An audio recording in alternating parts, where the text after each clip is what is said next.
આજે આ ટાટાના શોરૂમ એવું શું થયું કે ગાડીનું કામ જ ન થયું અને ત્યાંથી અચાનક હીરોના શોરૂમે કેમ જવું પડ્યું અને રાતે આ ખાસ મહેમાન કોણ છે?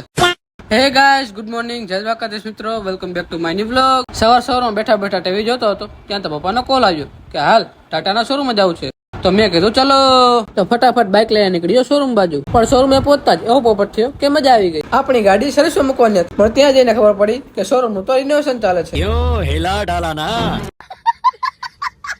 પછી ત્યાંથી આવી ગયા ઘરે અને હું ને રાજુ આવી ગયા યાર્ડની બાજુમાં બાઇક નું પીયુસી કઢાવવા. અને પીયુસી નું કામ પતાવીને આવી ગયા હીરોના શોરૂમે. હવે તમને એમ લાગતું હશે કે નવું બાઇક લેવા ગયા છું. અરે ના ભાઈ ના, બાઇક નહીં, બાઇક નો ઇન્સ્યોરન્સ કઢાવવા આવ્યા છીએ.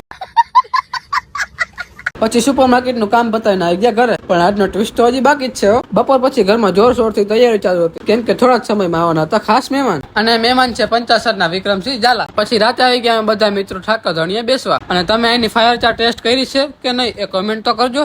આજનો વ્લોગ આ જ કરીએ. મળીએ કાલે, ત્યાં સુધી જય દ્વારકાધીશ.